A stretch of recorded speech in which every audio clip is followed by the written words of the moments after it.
When in hell are all you people going to wake up?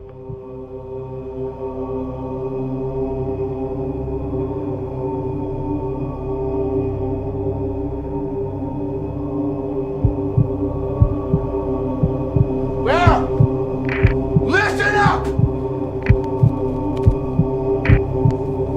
There is a storm coming! Like nothing you have ever seen! And not a one of you is prepared for it!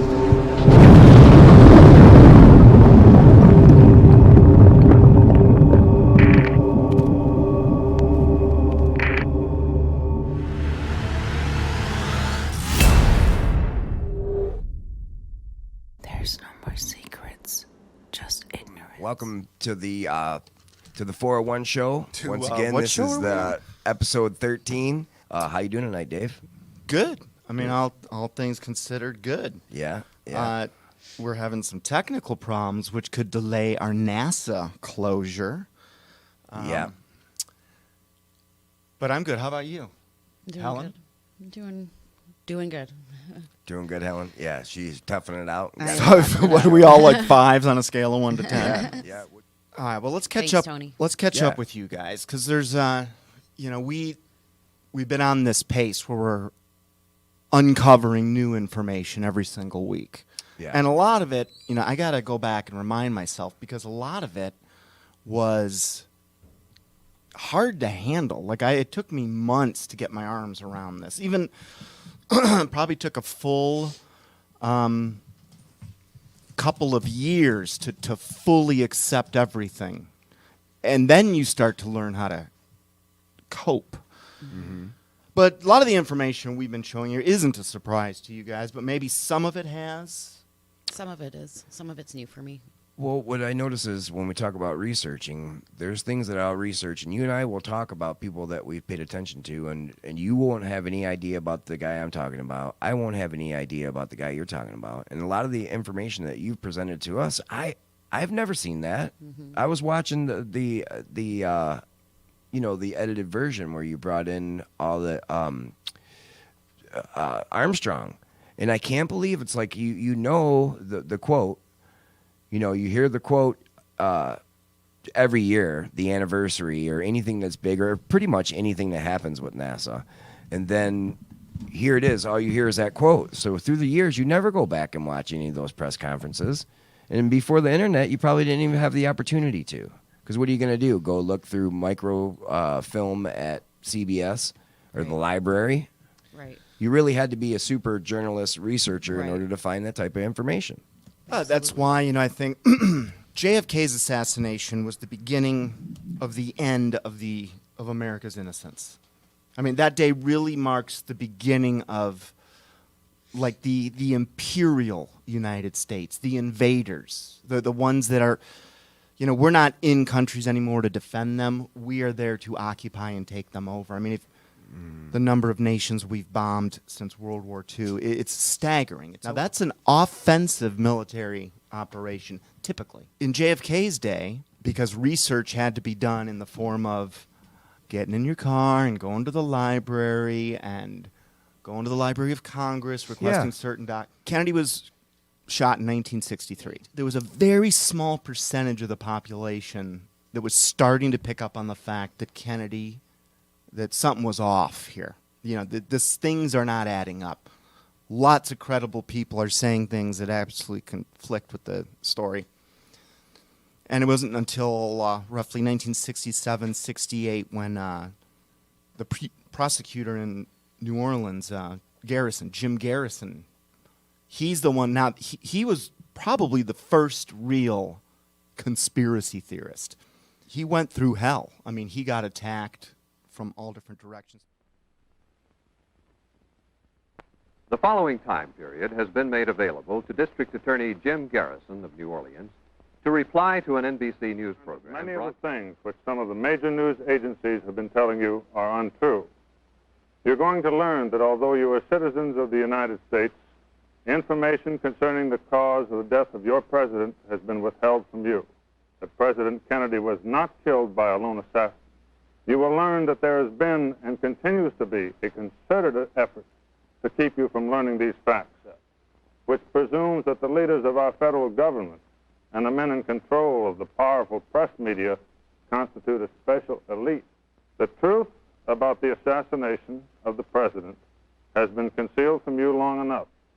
President Kennedy was assassinated by men who sought to obtain a radical change in our foreign policy, by men who were once connected with a Central Intelligence Agency.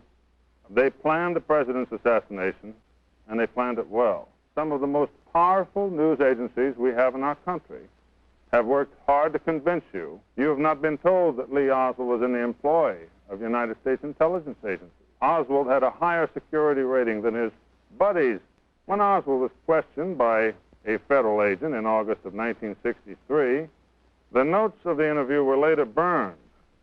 You cannot see the notes made by Commander Humes concerning the president's autopsy because he burned them too. One of the questioners of Lee Harvey Oswald during the 12-hour session burned his notes. That the secret message about Oswald from the CIA was accidentally destroyed while being thermofaxed. This spontaneous combustion, incidentally, occurred the day after the president's assassination.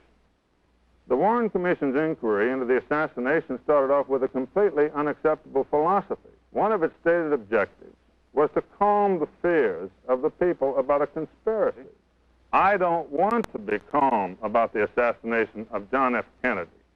They're telling you that black is white when they tell you there is no evidence of a conspiracy.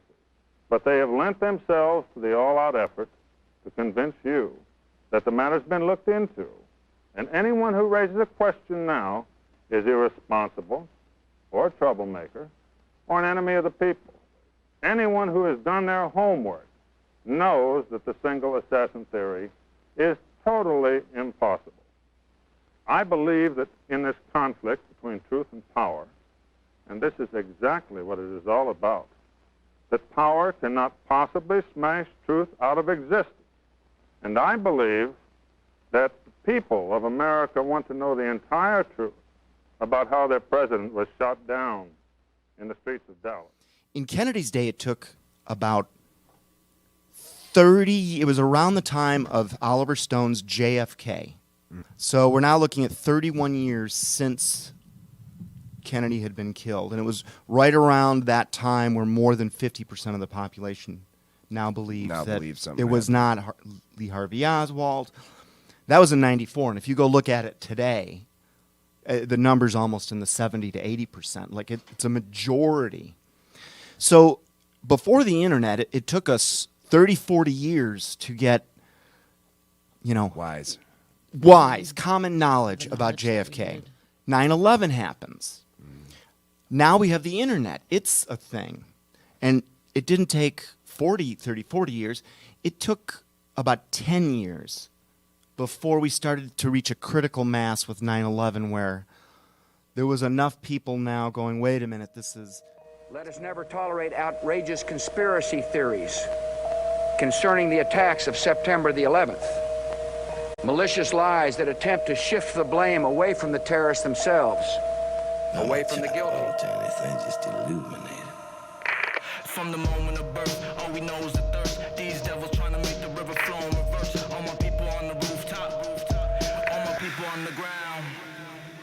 Did you really think I came to bring peace? I came for blood to rain on these streets, bang on these beats till we're all away. They ain't got the balls to haul us all away.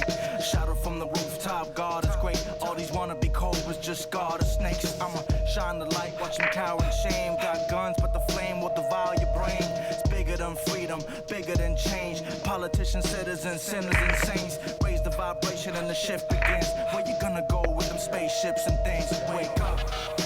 I am honoring the memories of those who were lost, okay? I'm honoring my brothers by asking questions. 46% suspect or are sure that it was a controlled demolition. Investigate 9/11. 9/11 was perpetrated by people within our own government. In the kingdom of the cowardly lions, undoubtedly the tyrants and keepers of the sleeping giants. From the mines to to the Zionists and overnight Messiah, setting fire to the fire, cause I'm preaching to the quiet kids, speaking in defiance. Read through the lines, keep your eyelids open if you're blind to the science. Can't incite riots without violence, cause Lord willing no one. And most people think you're a nut. To invade our neighbors, paid renegades, take aim at the natives. No hiatus from these faith crusaders, stage all out wars in the name of the creators. Is it all cause they hate us or underestimate us? Why, Lord, do you forsake the poor like racists? Agents of Satan with the faces of saviors. Bet it takes more than Green Berets with AKs to save us. Trust.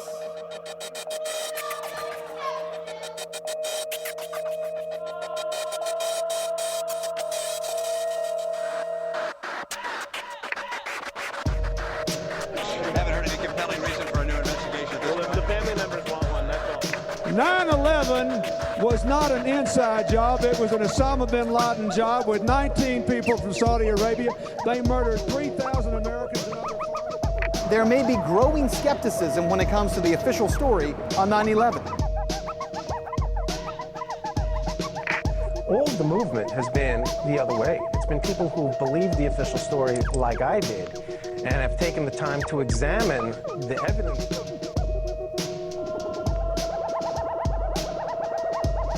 38% of Americans have doubts about the official account of 9/11, and 10% do not believe it at all. I certainly am much more open-minded about it than I was. The truth can be accessed.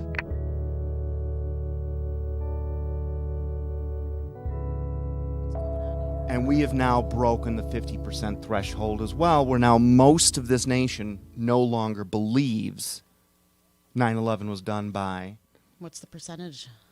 Or roughly, do you know? Oh, I got it late. It's broken down into a lot of different... The number of people that do not believe the official story is very high. That's like in the 60-70% range. So that's very easy to not believe the official story because you can still believe that terrorists attacked us, but we just let them do it. Right. And they're varying degrees. Right. But people that think it was a complete inside job set up by powerful people within our nation, we're creeping. I mean, that is where I am. Okay. And that I would say I'm at an end of the spectrum, you know, furthest end. I'm not like an average conspiracy theorist on the spectrum. But we're probably at 30 to 40% of the population now. In 1963, they could pull this stuff off, and it would take 40 years for the population to figure out. In 2001, they pulled this stuff off. It takes a decade for the population to find out. The things they're doing now recently here, 18 years later, the population's finding out about it that afternoon. Like, you know, a Vegas shooter happens, and there's already people that understand the MO of our enemy, and they are already reporting the counter story that we're going to get on mainstream media. It's almost immediate, which is, that's one of those things that was in the Bible that was predicted that in the last days, knowledge would grow like crazy. I mean, it would, not just of the Bible, but of all things, and travel would also increase. Well, yeah, I agree with that too. It is that, and it seems that you can go and find what it is you want from the internet. The same way you can go figure out about Egypt. You know, those are two... But I want to qualify something because there's this joke, and it is not an accident. But people... I remember an Allstate ad where someone was on a blind date, and it was a terrible blind date. Where'd you meet the blind date? Oh, the internet. Oh, okay. Oh, yes. It's like they're discrediting the internet, right? Yeah, I'm a French model. I thought State Farm didn't have all those apps. Where'd you hear that? The internet. And you believed it? Yeah. They can't put anything on the internet that isn't true. Where'd you hear that? The internet. Oh, look. Here comes my date. I met him on the internet. He's a French model. Bonjour.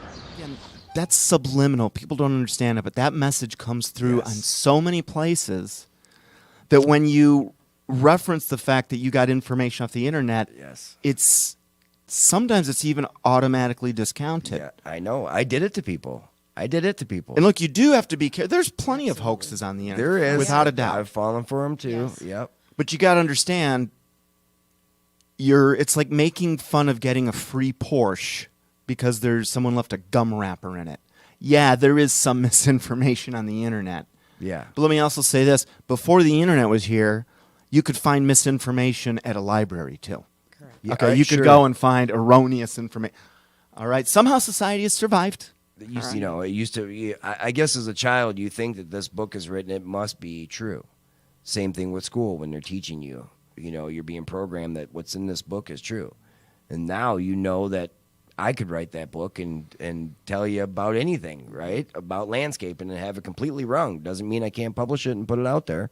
Right. You know? Yeah, so look, and that's where the laws of supply and demand kick in. If 9/11 really were done by 19 guys in caves, I guarantee you, put it this way, I know personally hundreds, and I know that there are probably over 1 million, if not more, people that have rerouted their entire life just on 9/11 because they saw something wrong with 9/11. Now, in our case, at least for me, that ultimately led to the Bible. So my life was going to get rerouted anyway. And I just don't think, now maybe we could probably take a poll and some people will say I'm not a reasonable person. However, I don't think that many people can be so unreasonable to see something that's not there. To research something for so long, to find so many corners of it. I'm just saying, either I'm crazy, Well, along with 1 million other people, and we all saw the same mirage, which mass delusion is not a thing, by the way. That's not a real condition. It's never happened. We're all mass I'm sure people seen things that were wrong with Pearl Harbor, right? I've always once you realize where Hawaii's at, you're like, that had no threat to the mainland, other than California possibly. But I'm sure the whole country was riled up. You know, yet it's not going to harm you. But without internet, you had no idea the true how close Hawaii was, you know, from the mainland. When you watch it now, you're like, that's so far away. It was never a threat for a guy in Detroit, you know. But I bet you the nation was in fear. Of course. Yeah, well, the fear, it's very important for what Eisenhower would later call the military-industrial complex. Or was that Truman? Point is they use fear to feed that industry. We've always got to be fearful of the Russians or communism or terrorism or rogue states. The strategy that Werner von Braun taught me was that first the Russians are going to be considered to be the enemy. In fact, when I met him in '74, they were the enemy, the identified enemy. We were told that they had killer satellites. We were told that they were coming to get us and control us, the dirty commies, that whole story. First, the Russians were the enemy against whom we're going to build space-based weapons. Then terrorists would be identified, and that was soon to follow. We heard a lot about terrorism. Then we were going to identify third world country crazies. We now call them nations of concern. But he said that would be the third enemy against whom we would be needing to build space-based weapons. And the next enemy was asteroids. Now at this point, he kind of chuckled the first time he said it. Asteroids, against asteroids we're going to build space-based weapons. So it was funny then. And the funniest one of all was against what he called aliens, extraterrestrials. That would be the final card. And over and over and over during the 4 years that I knew him and was giving his speeches for him, he would bring up that last card. And remember, Carol, the last card is the alien card. We're going to have to build space-based weapons against aliens. And all of it, he said, is a lie. The plans of the elite are coming out, and there is one thing they are planning to introduce more fear into humanity than anything that's ever happened is about to happen, and it would seem that it would be related to DNA, NASA, and what's supposedly coming from our skies. And I'm William Cooper. Good evening, ladies and gentlemen. And we're going to talk about documents that I saw while I was with the Office of Naval Intelligence, specifically on the intelligence briefing team of the United States Commander-in-Chief of the Pacific Fleet, who at that time was Admiral Bernard Clary. These documents outlined the coming formation of a one-world socialist government. which as one body make up the mystery schools, or the ancient mystery religion of Babylon. This plan called for the creation of an external, artificial, and I stress that word artificial, threat to this earth. The entire ufology movement, ladies and gentlemen, is a creation meant to bring that about. I couldn't help at one point in my discussions privately with General Secretary Gorbachev, when you stop to think that we're all God's children wherever we may live in the world, I couldn't help but say to him, just think how easy his task and mine might be in these meetings that we held if suddenly there was a threat to this world from some other species, from another planet, outside in the universe. We'd forget all the little local differences that we have between our countries, and we would find out once and for all that we really are all human beings here on this earth together. Well, I don't suppose we can wait for some alien race to come down and threaten us, but I think that between us we can bring about that realization. Thank you all. God bless you all. I talked yesterday about the creation of an artificial alien threat to this earth to facilitate the destruction of sovereign nations, the coming together as one humanity under a one world government, with all people willing to make whatever sacrifices are called upon them to make, such as giving up all your liberties and freedoms and anything else they may ask you to do, in order to oppose this external threat. Fear makes people do... It turns people into mush. I mean, it can. If you're... Sure. Because when I started waking up, the first thing I thought was, oh my God, everything's going to go down in 3 weeks. And here it is like 8 years later, and now he's starting to realize, okay, this could easily go past our lifetime. Sure. I mean, it's maybe something that won't happen, but that does not change anything about my beliefs on heaven and hell and the real history of Earth. But there is this overcorrection, like when you first learn this stuff, and this is when you are least emotionally in a good spot to be talking about it. It's when you know the least amount of information. You've seen enough to be certain of some things, and this is where, don't make my mistake, find someone that you can learn this with, zip it up until you get your arms around it, because you say a few things that sound scary, and you're going to shut them down. Not just their friendship, but even their looking into it. It's because this is overwhelming. I mean, it's so overwhelming. I don't know if this is true. It's a guess. But I'm going to guess there are people that have killed themselves over the discovery of this. Because it's so disturbing. And if you don't realize what the solution is, i.e. God, I could see how you would view life as completely hopeless. Yes. I mean, it takes you down so many other rabbit holes that you are... For me, that's how it was when I started researching all of this and waking up to all of it. When did you start researching this stuff? Probably about 4 or 5 years ago. So have you seen anything on here? What got you started? Like, what was the impetus?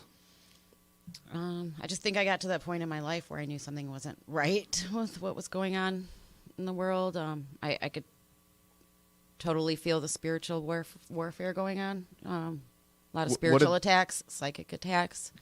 Is this just a lot of personal things that happened in my life, and then seeing it outside of the box also with other people in my life and what they were going through, with my family, my friends, I just saw how it was affecting everybody around me and how people were waking up to, the corruption and everything going on. And is this when the majority of people that I do talk to and resonate with, they understand what's going on, and that there's massive spiritual warfare going on, and we are waking up to something, and there's a lot of things that come to mind. So when you leave a show, do you have a pit in your stomach from the things we talk about, or are you able to digest them all right? I can digest it all right, because I think I have been to that point where I've had that pit in my stomach, and this was probably 2 years ago, 3 years ago, and I know what that feels like. Like, oh my God, what is going on? I didn't want to leave my home. You know, and it was almost to the point where I had the social anxiety. Well, I do have social anxiety, but you know, that absolutely started coming into play where I didn't want to leave, and I didn't know what was gonna, you know, what was happening next. I mean, you really have to look at everything outside of what's going on, and it's on a whole bigger picture that most people will realize. I guess I'm having a hard time wording it, but. No, it's so overwhelming. It is. It's hard I to don't sometimes. get that. I mean, sometimes I get that feeling, but it's not because of this. It's because I have been able to digest this information to the point where I know I'll be okay if I keep researching and, you know, learning, and it's not going to affect me that way anymore. But I have been at that point. Yes. What about you? Have you seen anything that was really disturbing, or are you on? Because you reach a point where you're just desensitized. I know I'm there. And that's why I'm asking this, because well, I don't feel it anymore. I leave out of here feeling good because I know that at some point I'm going to reach the guy, I'm going to reach me.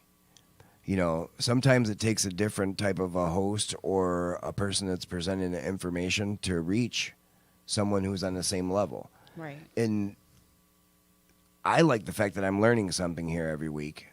And a lot of the things that you're talking about I didn't know.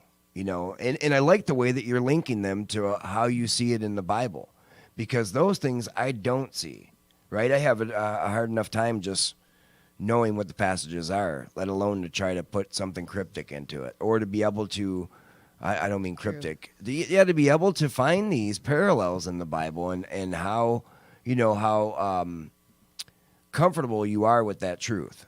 Right, you've now seen it for yourself. That's how it was for me with waking up. And then for a while, dude, I was talking to people about chemtrails or fluoride, you know, where we have talked about that in prior episodes. And then one of the episodes, Dave, you said, well, none of this other stuff matters if your relationship isn't right. You know, like it doesn't matter if you're getting lead and flint, or, you know, essentially these type of tragedies happen to people all over the globe. But when you're locked in faith, things are going to be all right, even though right now it's horrible.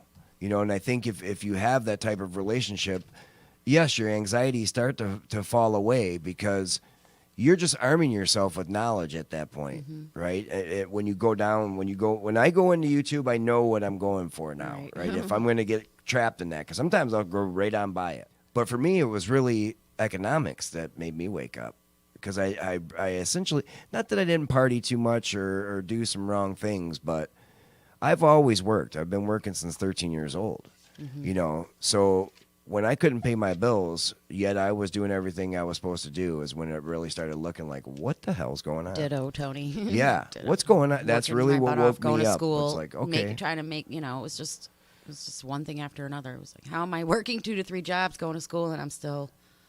Sid had a really good, absolutely. she had a good analogy a few weeks ago. It's almost like our society is playing musical chairs. Like, by design, like every year, there's a couple more percentage points of the population that are in the... falling under. We were talking about links to the Bible. You know, that didn't come lightly. Right. And I was going to show you because, so like I'll take a passage that for some reason gets lit up in me. So I'm looking at the book of Daniel, writing notes and going back, and it's amazing. Questions I have, I'll go back a year later. They have been answered along the way. We've gone into books that aren't in the Bible, Enoch, the Book of Giants. I am a fan of ancient writings. I actually do. You know me. I think prior generations actually knew the world more accurately than we do now. Well, just the quote book that you guys created, you know, that's one of those things that I would never interest me to go and gather all these quotes to prove a point, right? That all these guys through time have been saying it. Whether you believe it or not, I'm still trying to wake you up, and I'm going to show you in this fashion as well. That's the idea, right? Or just quotes that you liked personally. No, these were the quotes. So something happened in 2011 when I started looking into 9/11, and I didn't just look into it. For some reason, it was like an obsession, all right? I felt the need to have to download and save video. And I started, I've got a library of video, and I'm so glad I did, because a lot of the things that I reference just on the fly are things that I have seen before. So I'm referencing something I know exists. With the routine we're getting into here now, so we're recording tonight, and then over the next 6 days, a lot of the things that we brought up, the easiest place to go look for them is on YouTube. Sure. And there are times where I cannot find it. It's like it's gone. But then I go looking for it in my personal files, buried in my computer archives. Yeah. And it'll be there, so we have access to that. That's just kind of strange. But one of the obsessions I had along the way were these astonishing quotes. I just wanted them for myself. I just started keeping a database of them. And by the time we got to around 300-400, I'm like, this is a book. And I like quotes, and I like things you can read, frankly, like in a bathroom. At a minute, like we were just talking before the show about the attention span of humans, because it's short. And shrinking. Yes. I mean, Jimmy's talking about, 5-minute documentaries, and, Vine almost made it with 7-second videos, 6-second, whatever. Well, some of those guys are very, very influential and profitable because of that. Right. To shoot the little There's something segues. going on with humanity where our attention spans are decreasing, whether it's just social or it's something that's perhaps also genetic too. Who knows? But that is the reality of our world. And this is where the quotes thing, I know a lot of people that discovered all of this because something stuck out in some way, and they went looking into it. So I actually pictured a book literally that would sit in someone's bathroom. The kind you can just open up to any page. You don't have to be following the story. You don't need to be emotionally invested. Just great quotes from people through history. You just open it up because, when I'm in the bathroom, I'll read the nutrients on the back of a shampoo bottle. I'll read whatever you put in front of me. These things are so fascinating. All it takes is one to just light you. Yes. And this is what happened with my friend. Why I asked you about the feeling a pit in your stomach, uncomfortable. Because I forgot I used to have it, and I forgot what it's like. I'm desensitized to it. But I've got this friend in Chicago. He's been a friend for a long time. A few years ago, he knows we made the movie, and we're doing this show, and I'm in a fantasy football league with this guy and a few other people. And you know me at this point. I wear this stuff. I wear a badge of honor. Yes, I am a conspiracy theorist, whatever term you want to give it. I analyze information, good with it. Yeah. Whatever. This has happened with a few of them, and the best example got some closure a few weeks ago. So I'm not going to mention his name, but this buddy of mine a few years ago reached out, and he had just seen a little presentation we put together, like a very detailed one. I don't think you guys have seen this, on how the Federal Reserve, which is a private bank, how it works and how it really owns America and owns us. Oh, yeah. And he called me up, this was maybe a year and a half ago, and he's like, Hooper, I'm pissed. I want to get him. And he's like, what? How do we do it? And at this point, I'm like, look, man, the only thing these people worship Lucifer. The only thing we can do is pray. And he's like, oh, come on, dude, wrong. You actually think this has something to do with the Bible? I'm like, that's where it led me. Yeah. What can I say? A year and a half later, up through last week, we've been talking more. And he sends me a message, and now he's actually going, dude, I've been watching this show, the 401 show. And he's like, you're starting to put this together. Like, I'm starting to get this now. And he's starting to read the Bible. Doors are opening. And he's starting to talk about Jesus Christ and God and getting saved, okay? Yeah. And he was then having his family watch the show. But his mom had to turn it off because it was so upsetting. Yep. Now, to me, that actually would be a credible thing, because if what we're presenting is unbelievable and your gut is telling you there's nothing here, you're not going to get upset. But if it's just entertainment. But if you're paying attention. But if you believe what you're seeing is real, you will get upset. But eventually, when that's cognitive dissonance. Yes. That will die down if you try to work it down. And then you can go handle this information. But it's like that. It's like getting burned when you first.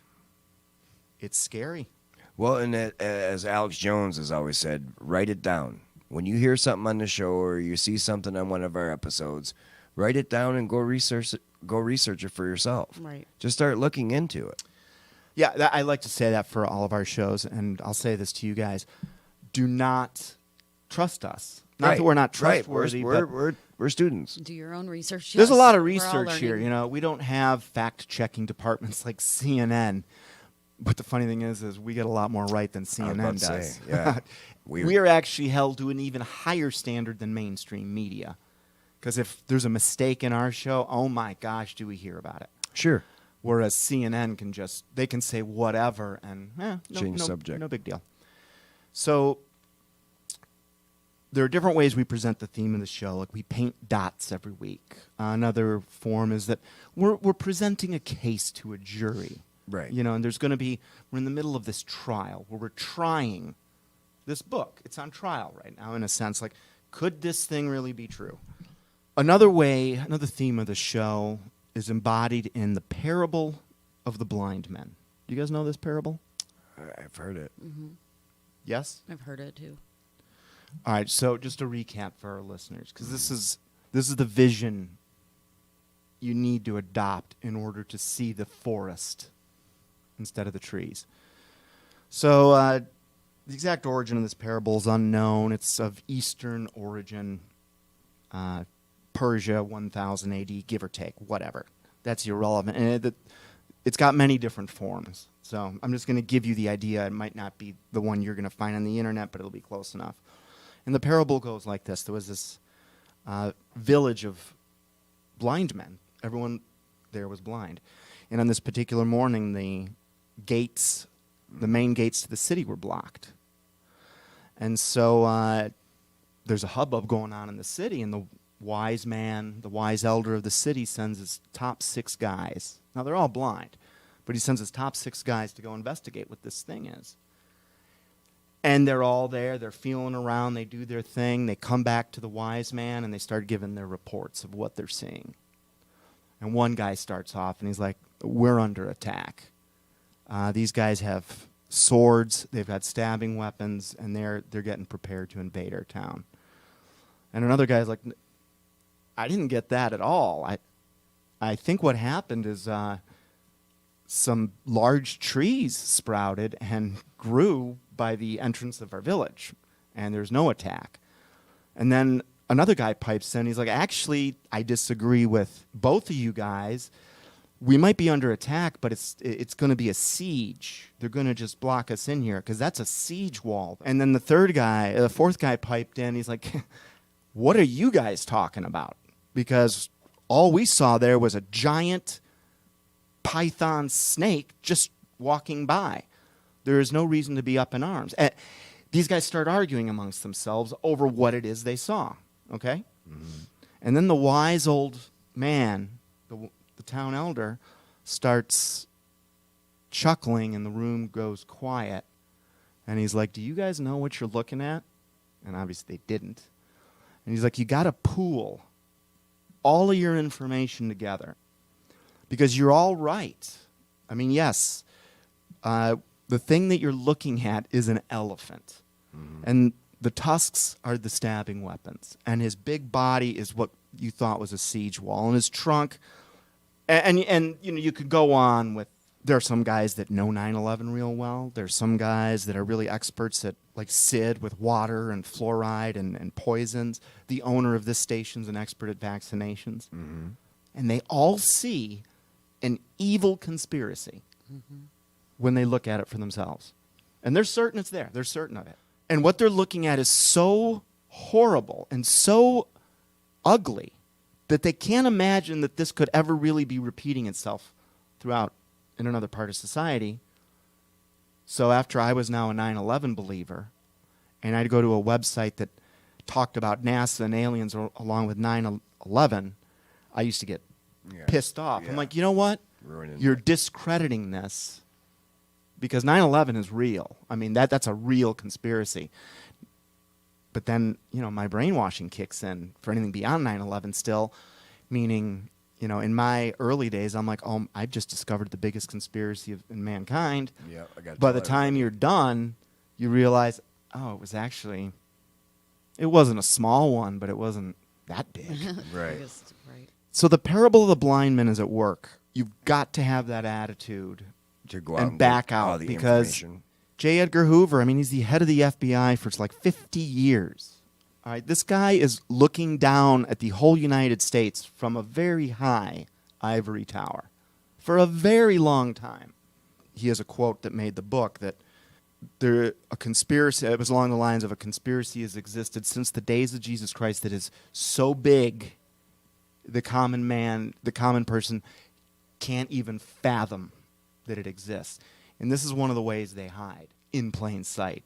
It's incredible. That's what a lot of the symbolism and things we were talking about before, is that they're right out there. They're logos of companies. They'll tell you what they're doing a lot of times. And it may not be, it may be subtle the way they express it, but there's also, and I've also heard this too, that either it's boastful, that they want to tell you what they're doing, right? So like there's nothing you can do about it. And the other is it's kind of like a natural law thing that you like. So you guys haven't lost any sleep then over this? Not lately. Any other thoughts? Any things you want to mention? Well, that's wrong because no. When I look at it as a whole, I guess yes. I think everything comes together as a whole. So, but as far as researching this, not like I used to in the beginning when I started going down the rabbit holes. That's what I'm saying. I haven't. I'm not at that point where I'm doing it all night and not focusing on my other, life events. So. Well, there was a time, Dave, where when people would be like, "Hey, Tony, you're in a conspiracy, blah blah blah, whatever it would be," I would love to have that conversation. Like, "Oh yeah, did you know about? Did you know about? Did you know about?" Right?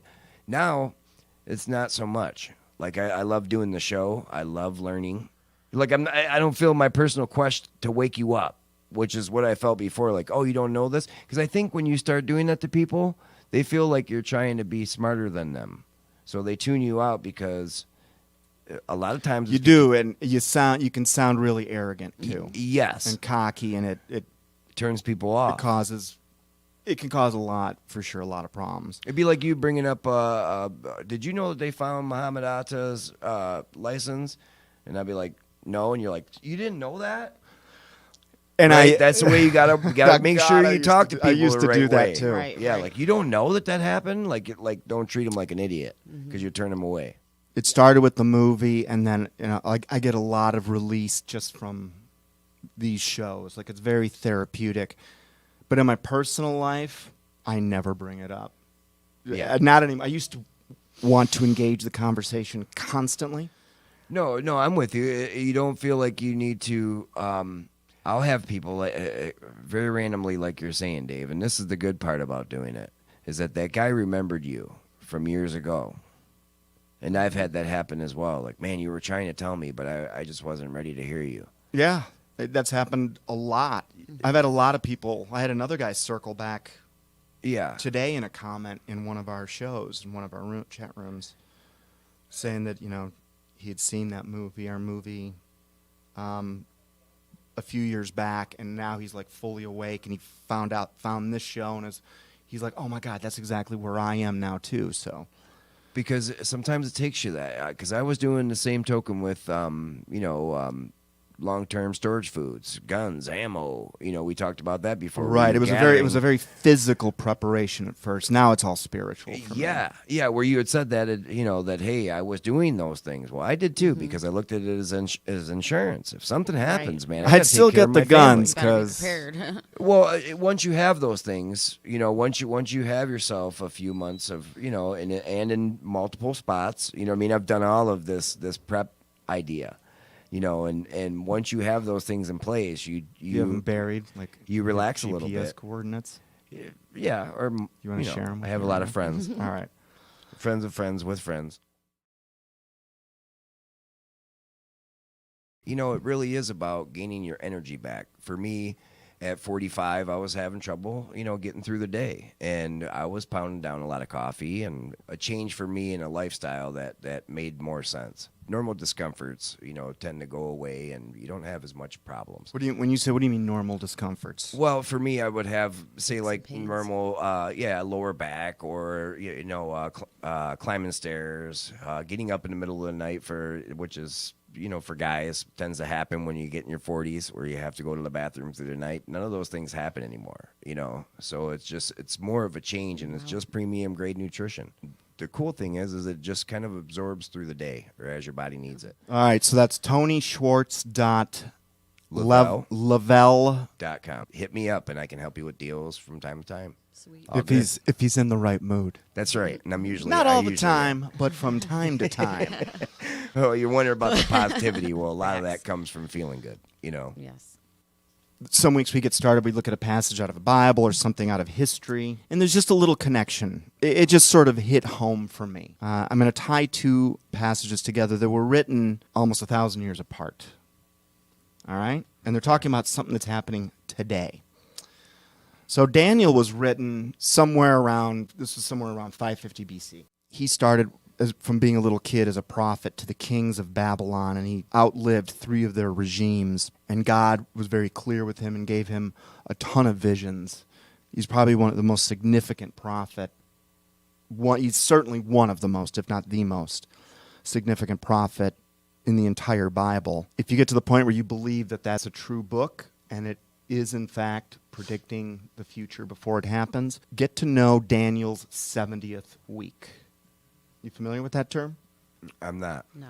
The 70th week is the last 7 years of humanity. Everything he talked about is lining up. I mean, everything. 70th week or 70th generation? His 70th week. Okay. So Daniel predicted that there were going to be 70 weeks of years left with an unknown interval. He then explains what happens for the next 69 weeks, which takes us up to Jesus Christ coming to earth. So he's writing this 600 years before the Messiah shows up, and he's like, here's what's going to happen in the next 600 years. And he gets all of it right. All of it, to very precise details. And we have now since discovered that this was, in fact, in print by 500 BC. A lot of pagan scholars, especially out of the universities, that can't possibly believe there is a God. So everything they think about begins with an assumption that it's fake, that it looks as if it's not correct. So their argument was that, well, the book of Daniel predicted the future so precisely that it could not have been written in 600 BC. It had to have actually been written much later, and it was looking back on history, because in no way could they have gotten that right.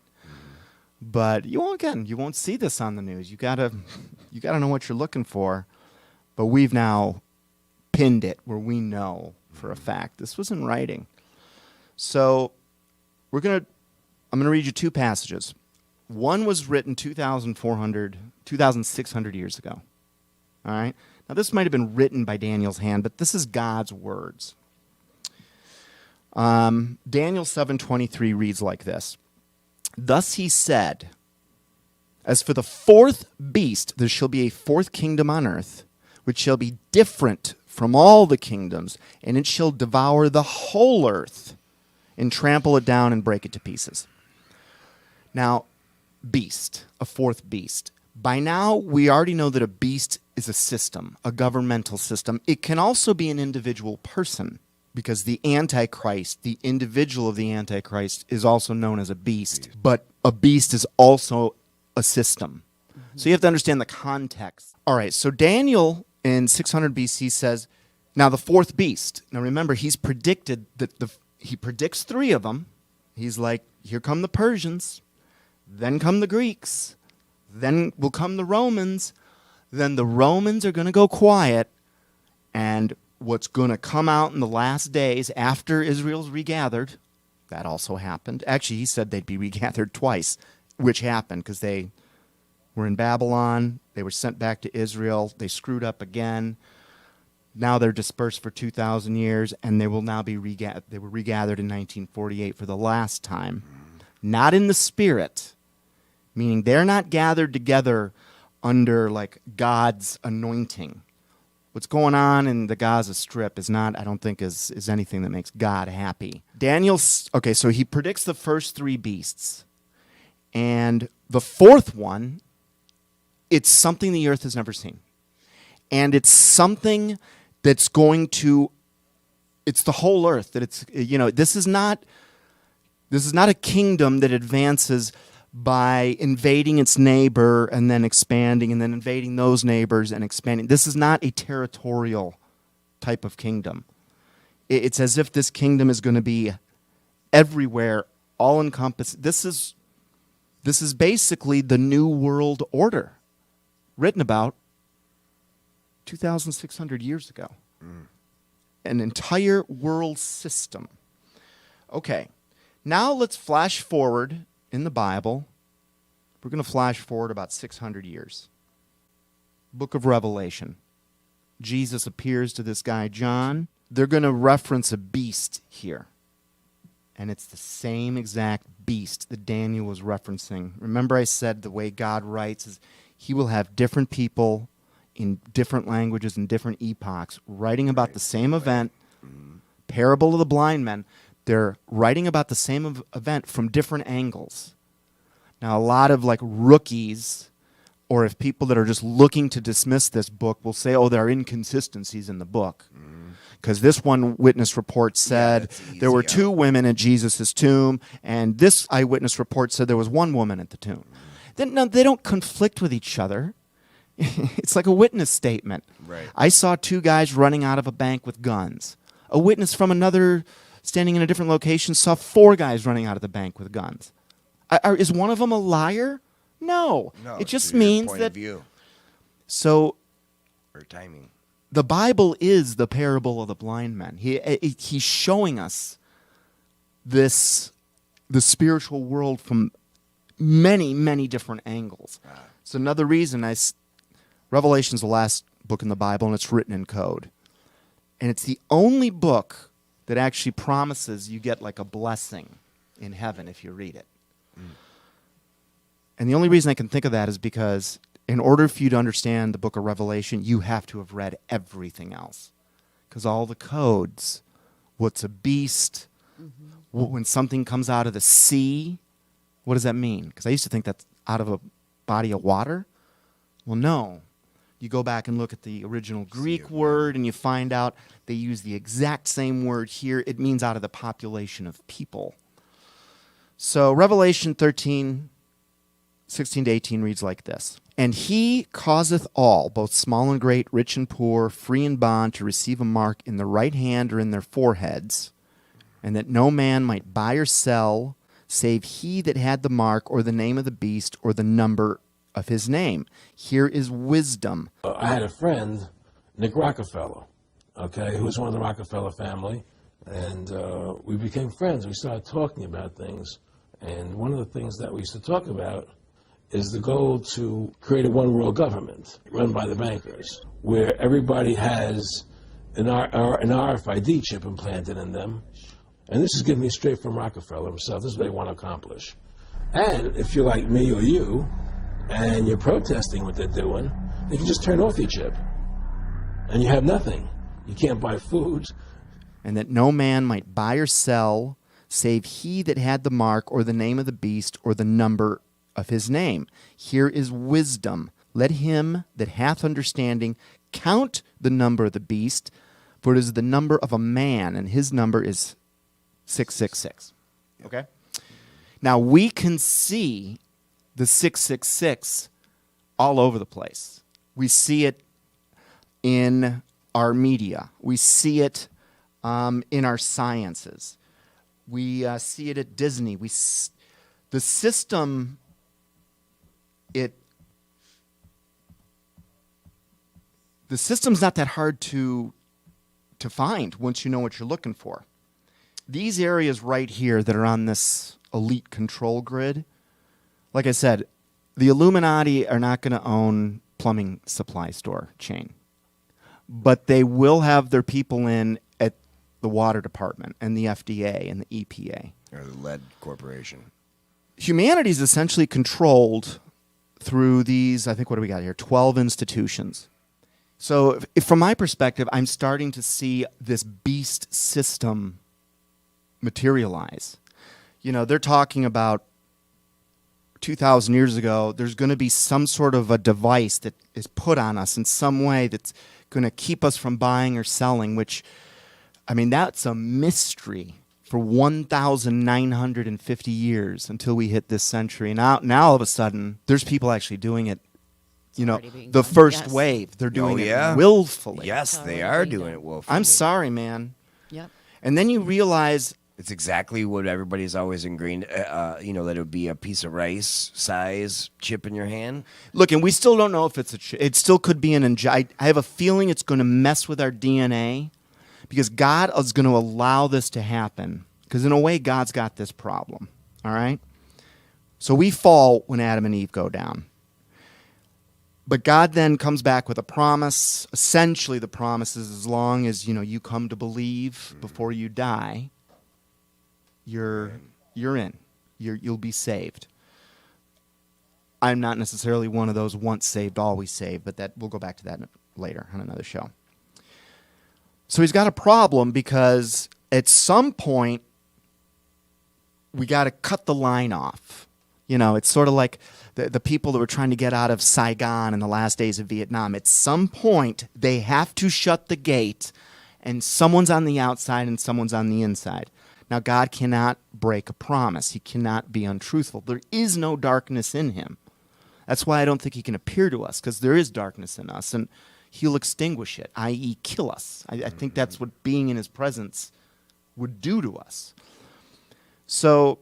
man, I never thought of that. Because he's made of light. Full transformation. Total light. And so if you put something that's brighter than the sun in this room, because every man that runs into God or an angel, same thing. First of all, it's not a pleasant experience ever. So if you have a spiritual experience that's pleasant, you can almost guarantee that is demonic. Because the common characteristic throughout all these scriptures, where if you have something like that, every time someone from heaven showed up, it scared the shit out of people. Like they would break down.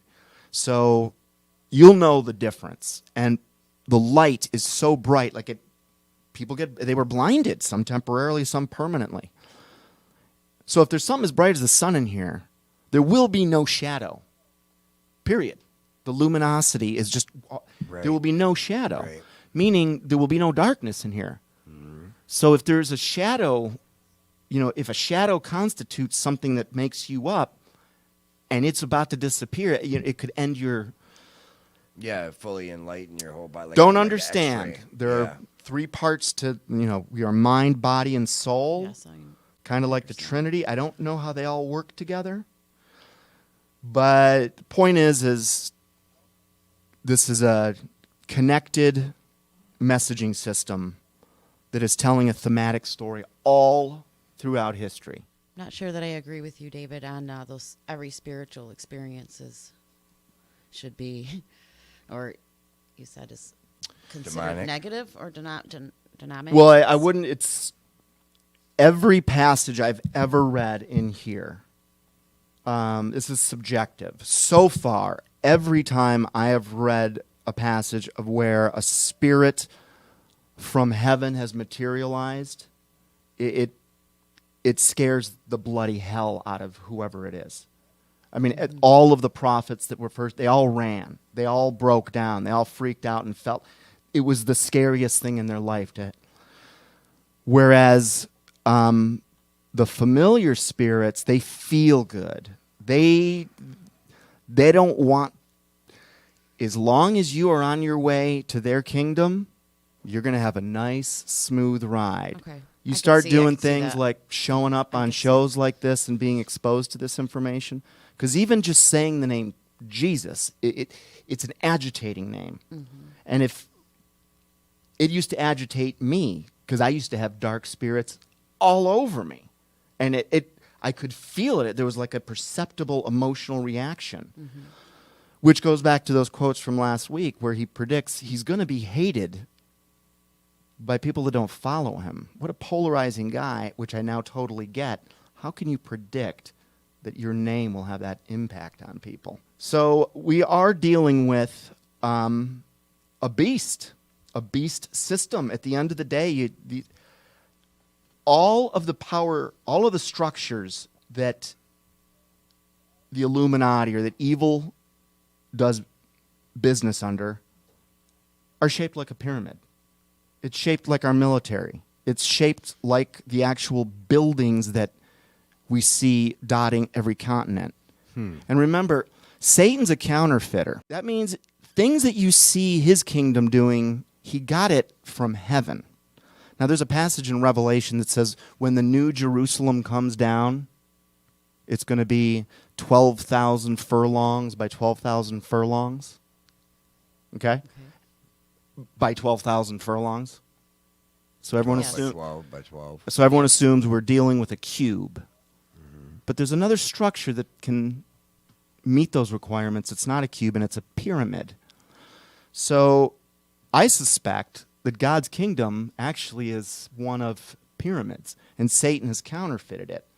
Because every breakdown you find, and I don't care if it's the image on the back of our dollar bill with the all-seeing eye and the pyramid underneath, or whether it's just if it's just how the intelligence agencies work, it's the same concept. They own the top stone. Yep. The top one. Because from there, you can control everything beneath you. Yep. Yep. And that is how the Illuminati, that is how they do it. Like a broken down it is organization or mafia. So look, these guys, in my opinion, they are a kingdom. And they are now essentially going public in the world. And it's hard to not see it unless you're sticking your head in the sand. These graphics that, I didn't make these are done by other people. And that, one of the nice things is you come to some of these conclusions that are just nowhere near what we were taught for our whole life. And at least I did. I wondered if I was crazy. Well, you get angry. I still do sometimes. But when you find that someone else completely apart from you, different set of eyes, looking at different set of information, can come to the exact same conclusion. And actually there's millions, if not tens of millions, maybe hundreds of millions. People are starting to get this. That, for me, is a sign that this is spiritual. When you see it in the pop stars and you see it at Super Bowl and you see it, because a lot of people watch those shows and they don't see any of it, Dave, right? But now that I'm awake a little bit, I do look for it and I do see it. How is that parallel? How is it that we have so many that completely watch the Super Bowl and not see any of that? And then guys that are awake because of the symbolism. How's it going, guys? White Rabbit here. The 2016 halftime show is upon us. And just as is seen in seemingly every passing year, our society is again primed and ready to ingest the propagandized indoctrination showcasing the beliefs and ideologies held by the satanic ruling elite, notoriously known as the Illuminati. You see, a worldwide televised event, such as the Super Bowl, which is viewed by hundreds of millions of people, is a wonderful opportunity for the elite to infuse subtle yet significant indoctrination into the minds of the viewers who never bother to question the talking pictures flickering on their screen. The Illuminati love showing off their Babylonian mysticism and esoteric symbolism through satanic rituals.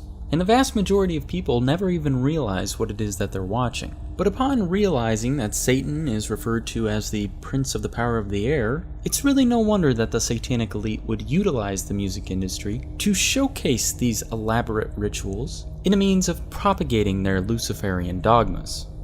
Whether by way of Madonna's Throne, Katy Perry's Game of Chess, or Beyoncé's split personality, let's take a moment to re-examine the halftime shows of yesteryear to get a fuller understanding of what exactly we're being shown. First of all, it's the Super Bowl. I mean, the Super Bowl is kind of like the Holy of Holies in America, right? At the time, Madonna may have seemed like an odd choice for the 2012 Super Bowl. But then again, Madonna is no stranger to performing occult rituals during her performances. Whether she's surrounded by demons, dancing with scantily clad nuns who are stripping on poles in the shape of a crucifix. Aside from dancing alongside depictions of Baphomet and a fallen angel, this halftime show performance also had its fill of subliminal messaging, featuring a winged sun disk, which Egyptian mystics used for ritualistic magic, a quite noticeable mark of the beast complete with ox symbolism, and a depiction of Madonna performing on a Masonic altar where she is literally inside the inner circle between two Masonic pillars on a stage in the shape of the infamous Illuminati owl representing the Roman goddess Minerva. But the real focal point of this Illuminati ritual for me was during the closing song, where Madonna took the stage with the gospel choir standing before the Illuminati all-seeing eye and openly worshipping Lucifer when she sings her famous song, Like a Prayer. So when Madonna says, which god do you think that verse is talking about? And then when she adds, where do you think she's trying to take you? Switching gears from blatant witchcraft and satanic rituals to the seemingly mundane by comparison performance in 2013 when Beyoncé took the stage at the Super Bowl halftime show. Despite flashing the Illuminati hand sign or the giant illuminated eye taking center stage during the final number, this relatively tame halftime show performance showcased one of the Illuminati's and Hollywood's darkest agendas. This soul partitioning campaign known as MKUltra was flaunted across the Super Bowl stage. Soul partitioning and MKUltra techniques utilize demon possession by breaking down an individual's psyche into many different fragmented pieces which are then more malleable and easier for a demon spirit to take possession of. And the victims of this agenda in Hollywood are easy to detect. Roman is a crazy boy who lives in me, and he says the things that I don't want to say. While this can be invoked many different ways, both voluntarily or drug-induced, the most common technique utilized in Hollywood is through childhood abuse and torture techniques. You know, there's a lot of good people in this industry, but there's also a lot of really, really sick, corrupt people in this industry. And there are people in this industry who have gotten away with it for so long that they feel they're above the law. And that's got to change. That's got to stop. This very real and very disturbing, relatively unknown agenda was depicted and showcased all throughout Beyoncé's performance. From the stage itself depicting two faces mirroring each other, to her emulating Shiva, the goddess of destruction, splitting off into multiple different personalities, illustrating the fragmentation of an individual's psyche, to the shattering window of an individual's soul. And with all the black and white symbolism prevalent throughout the performance, it isn't difficult to figure out who's responsible for these agendas. But the true hallmark came at the end of her performance, when she kneeled on the altar to sing her song Halo.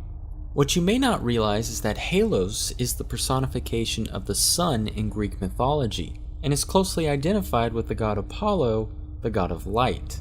In all actuality, Beyoncé's closing performance was not simply her singing one of her top hits, but in all actuality her giving thanks and praise and worshipping before millions of people the Luciferian god. Closing out our list is the Queen herself appearing in the 2015 halftime show, Katy Perry. That's how I got introduced to the music industry. I swear I wanted to be like the Amy Grant of music. Yeah.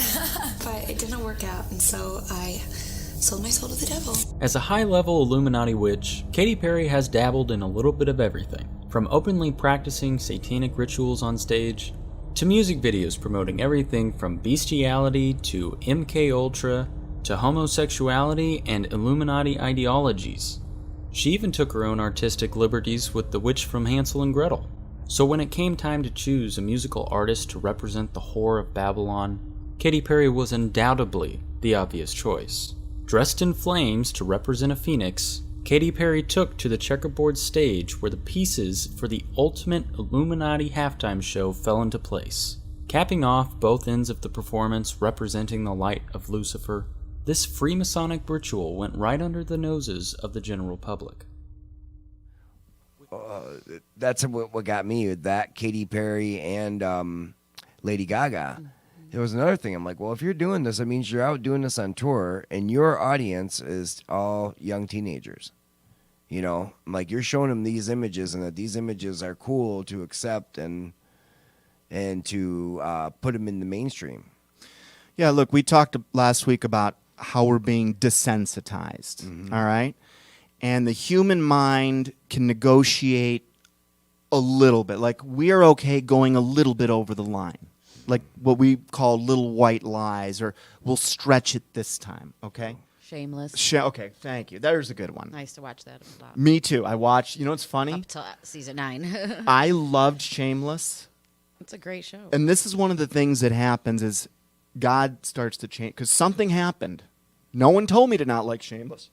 Excuse me. But I started finding myself disliking things that, and I believe, I can't prove this, but I believe that, you know, when I asked His Spirit to come into me, it did.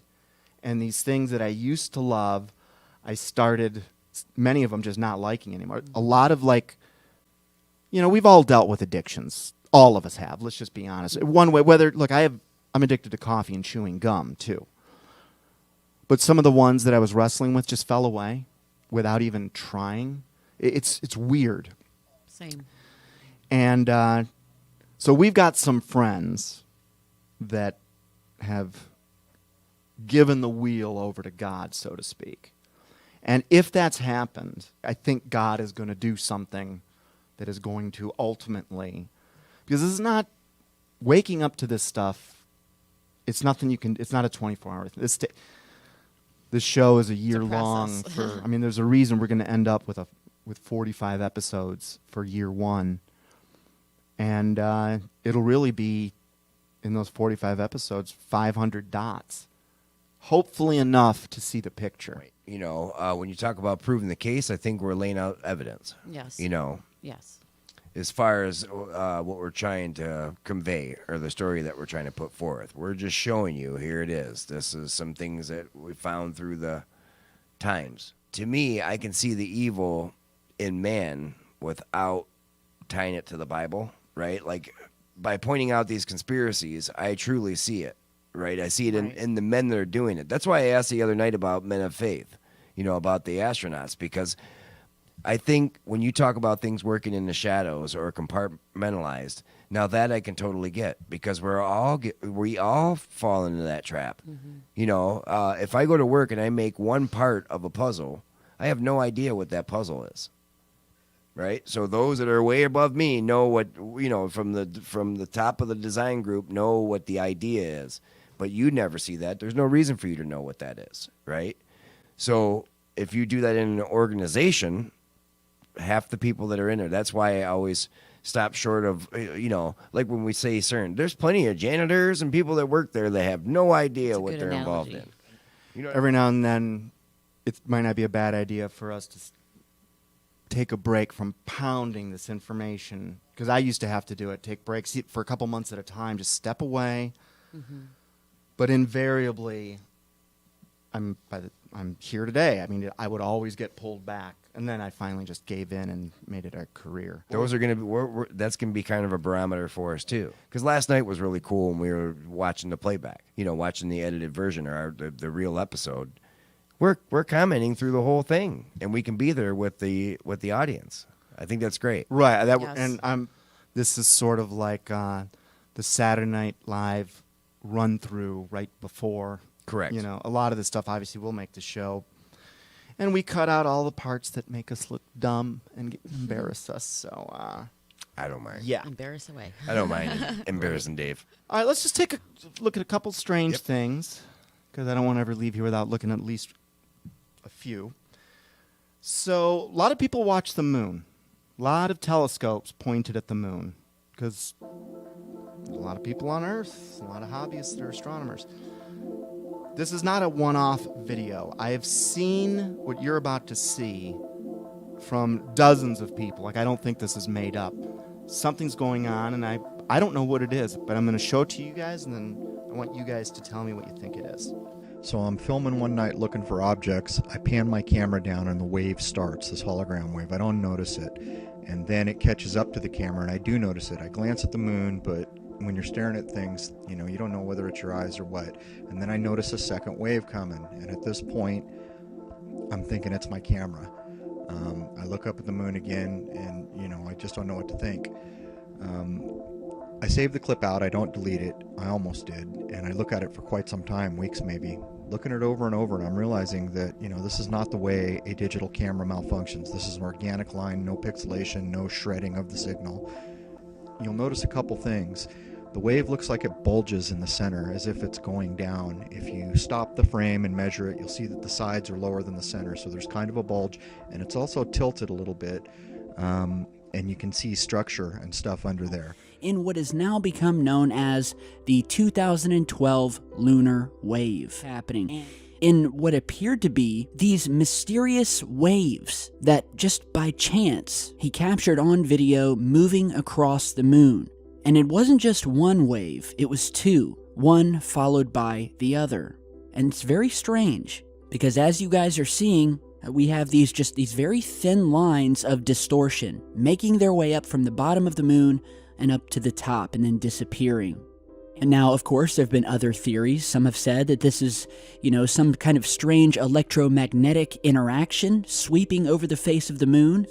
Others have said that this may be some sort of a refraction of a cold front or two layers of different atmospheric pressures.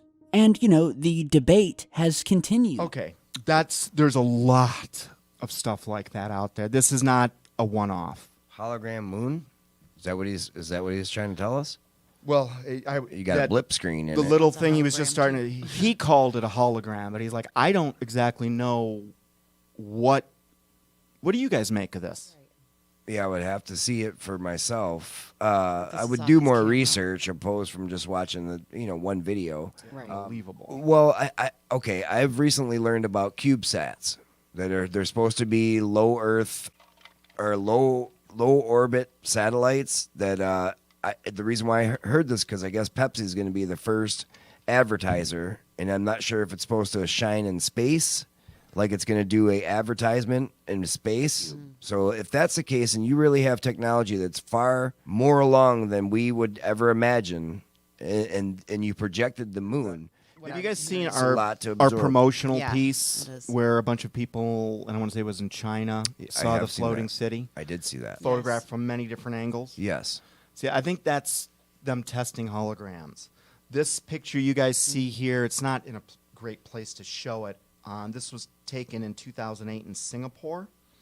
And I actually... 2 moons or something? No, so you see you've got a large ship up here. Yep. And it's above Singapore. Wouldn't be surprised if they're going to use a lot of holograms to make us think things are going on that are really not. Maybe to fool Christians, he does put up a hologram. He advertises the blood moon tetrad. You know, we think it's a real sign, but it's a manufactured sign by Satan. So, okay. We're up, guys. We're going to be wrapping it up here for today. We're up against the greatest deceiver in humanity, and there is a solution to him. And that solution, Tony, is? Jesus. Yeah, that's it, man. Get to know who he is. We're all fried without him. Thanks, We will, everybody. see you guys Have a next great week. Sound week. good. Have a great show, guys.